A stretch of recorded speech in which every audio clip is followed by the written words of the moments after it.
국경을 넘은 그날.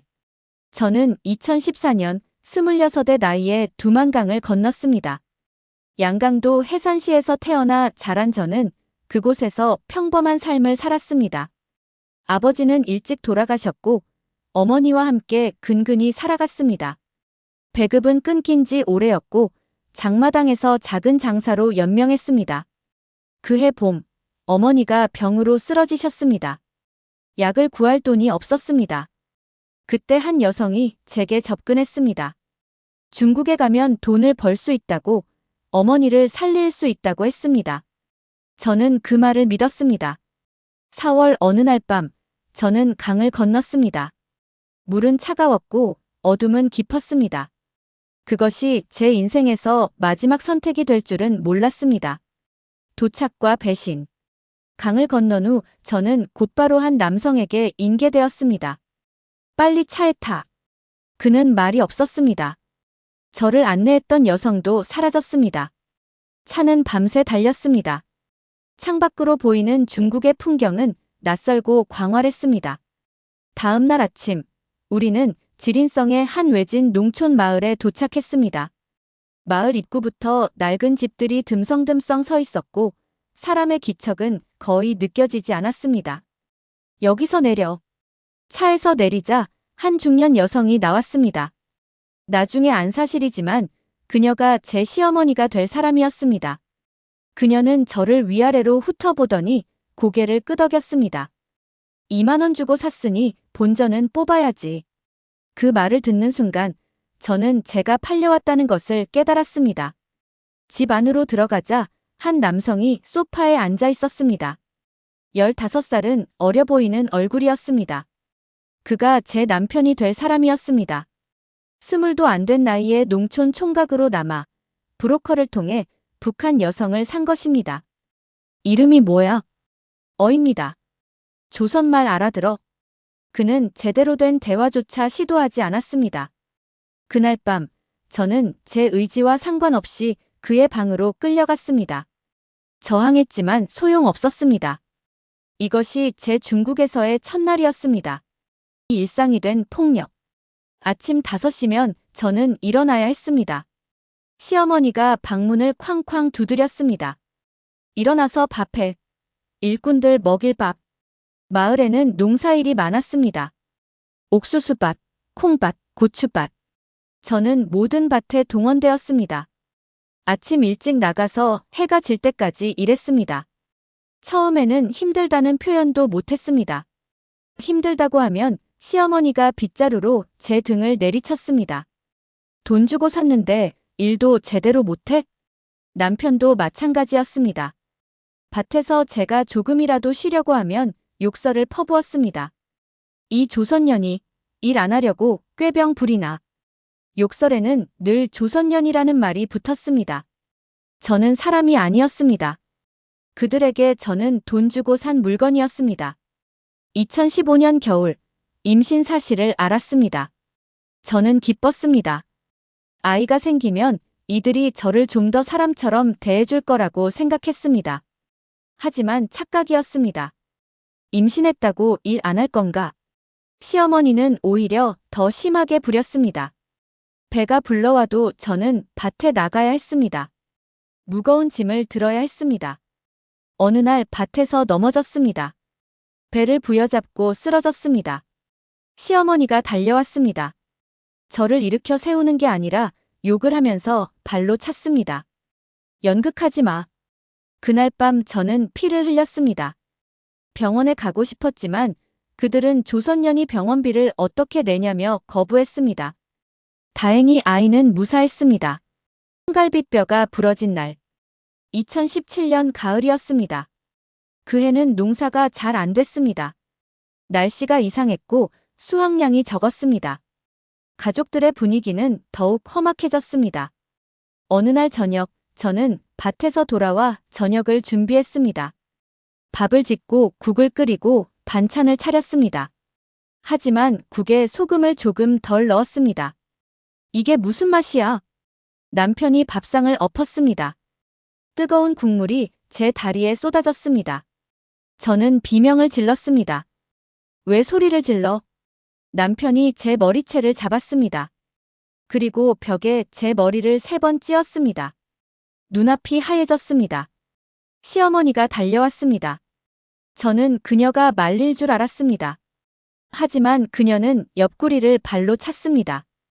밥도 제대로 못하는 년. 갈비뼈가 부러지는 소리가 들렸습니다.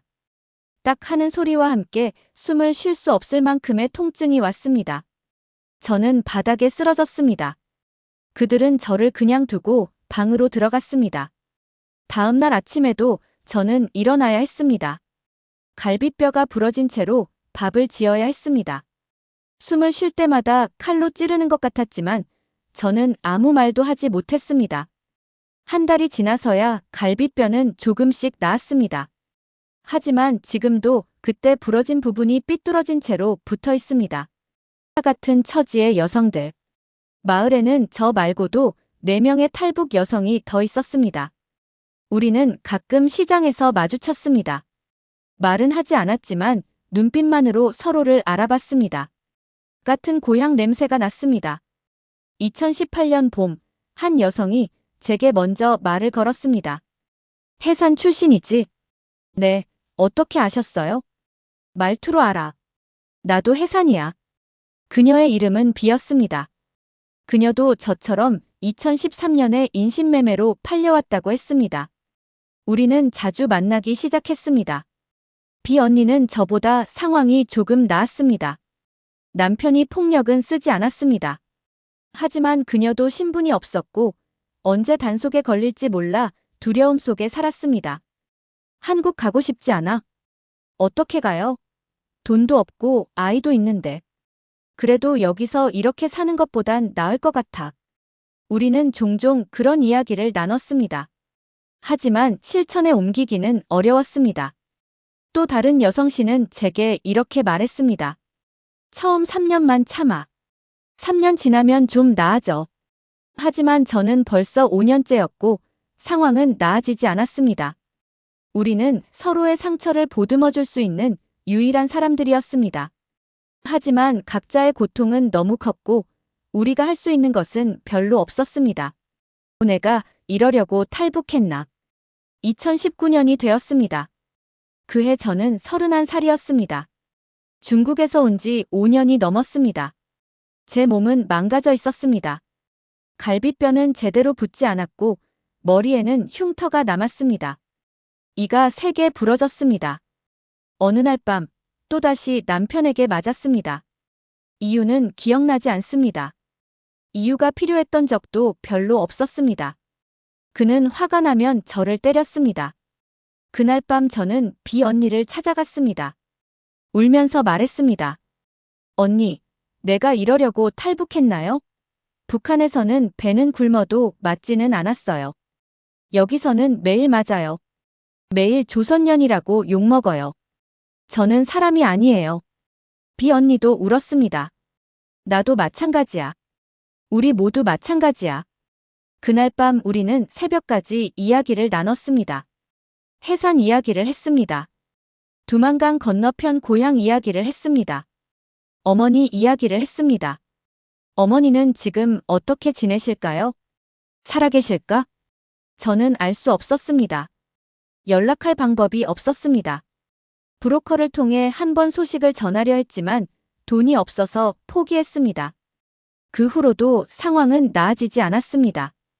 2020년, 2021년, 2022년. 해가 바뀌어도 제 삶은 변하지 않았습니다. 폭력은 계속되었습니다. 멸시도 계속되었습니다. 저는 점점 무너져갔습니다. 파출소에 간 날. 2024년 7월이었습니다. 그날도 시어머니에게 맞았습니다. 이유는 빨래를 제대로 개지 않았다는 것이었습니다. 그녀는 제 머리를 잡아 바닥에 찧었습니다. 피가 났습니다. 저는 더 이상 참을 수 없었습니다. 저는 사람이에요. 사람. 저는 소리를 질렀습니다. 그리고 집을 뛰쳐나갔습니다. 어디로 가야 할지 몰랐습니다. 그냥 걸었습니다. 한참을 걷다가 파출소가 보였습니다. 그래, 공안에게 말하자. 이건 범죄야. 저는 파출소 안으로 들어갔습니다. 한 공안이 저를 보더니 물었습니다. 무슨 일이야? 저는 신고하러 왔습니다. 남편과 시어머니가 저를 때립니다. 매일 때립니다. 공안은 제 상처를 보았습니다. 하지만 곧 물었습니다. 신분증 있어? 없습니다. 없어. 조선 사람이야? 네. 공안의 표정이 바뀌었습니다. 신분이 없는 사람의 사건은 우리가 처리할 수 없어. 돌아가. 하지만 저는 사람입니다. 도와주세요. 돌아가라니까. 여기서 떠들면 너 단속해서 북송시킬 거야. 북송. 그 단어를 듣는 순간 저는 얼어붙었습니다. 북송되면 정치범수용소에 갑니다. 그곳에서는 살아나올 수 없습니다. 저는 파출소를 나왔습니다. 아무도 저를 도와줄 수 없었습니다. 법도 공안도 아무도. 저는 다시 집으로 돌아갔습니다. 시어머니가 기다리고 있었습니다. 어딜 나갔다 와? 저는 대답하지 않았습니다. 그녀는 또다시 저를 때렸습니다. 마지막 선택. 2024년 10월 말이었습니다. 날씨가 쌀쌀해졌습니다. 겨울이 오고 있었습니다. 그날 저녁 남편이 술을 마시고 들어왔습니다. 그는 저를 보더니 욕을 하기 시작했습니다. 이 조선년이 10년 동안 쓸모없이. 그리고 저를 때리기 시작했습니다.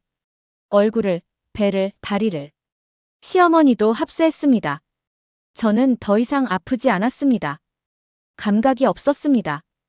그날 밤 그들이 잠든 후 저는 일어났습니다. 집 밖으로 나갔습니다. 하늘에는 별이 총총했습니다.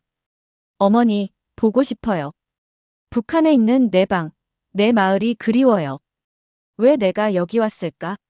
내가 이러려고 탈북했나? 저는 창고로 걸어갔습니다. 거기에는 밧줄이 있었습니다. 저는 그 밧줄로 올가미를 만들었습니다. 더 이상 아무 생각도 나지 않았습니다. 그냥 끝내고 싶었습니다. 그 후. 다음 날 아침, 비 언니가 저를 발견했습니다. 그녀는 비명을 질렀다고 합니다. 하지만 아무도 오지 않았습니다. 비 언니는 공안에 신고하려 했습니다. 하지만 마을 사람들이 말렸습니다. 괜히 나섰다가 너도 조사받아. 조선 사람이잖아. 결국 아무도 신고하지 않았습니다. 제 시신은 중국인 남편과 그의 가족들이 처리했습니다. 어떤 의식도 어떤 절차도 없이 그냥 마을 뒷산에 묻었습니다. 며칠 후 공안이 왔습니다. 하지만 그들은 간단히 조사만 하고 가정불화로 인한 자살로 결론 내렸습니다. 이 소식은 브로커들을 통해 국경을 넘었습니다. 두만강 건너편 제 고향 해산시 사람들에게 전해졌습니다. 사람들은 안타까워했습니다. 왜 진작에 한국으로 가지 않았냐? 거기서 10년을 버티다니. 불쌍하게. 하지만 저는 이미 이 세상 사람이 아니었습니다. 증언을 남기며. 이것은 제 이야기입니다. 저는 26에 희망을 품고 국경을 넘었습니다. 어머니를 살리고 싶었고 더 나은 삶을 살고 싶었습니다. 하지만 제가 도착한 곳은 지옥이었습니다. 10년 동안 저는 사람이 아니었습니다. 돈 주고 산 물건이었습니다. 매일 폭력을 당했고 매일 멸시를 받았습니다. 법도 저를 보호해주지 않았습니다. 신분이 없다는 이유로 공안은 저를 돌려보냈습니다. 같은 처지의 여성들도 많았습니다. 우리는 서로를 위로했지만 그것만으로는 부족했습니다. 결국 저는 스스로 삶을 끝냈습니다. 지금 이 증언을 듣고 계신 여러분께 부탁드립니다. 국경을 넘는다고 해서 모두가 자유를 얻는 것은 아닙니다. 어떤 이들은 더 깊은 지옥에 빠집니다. 인신매매는 계속되고 있습니다. 지금 이 순간에도 누군가는 팔려가고 있습니다. 누군가는 맞고 있습니다. 부디 이 이야기가 헛되지 않기를 바랍니다. 부디 더 이상 저 같은 사람이 나오지 않기를 바랍니다. 저는 어입니다. 2024년 10월 말 중국 지린성의 한 외진 농촌 마을에서 삶을 마감했습니다. 이것이 제 마지막 증언입니다.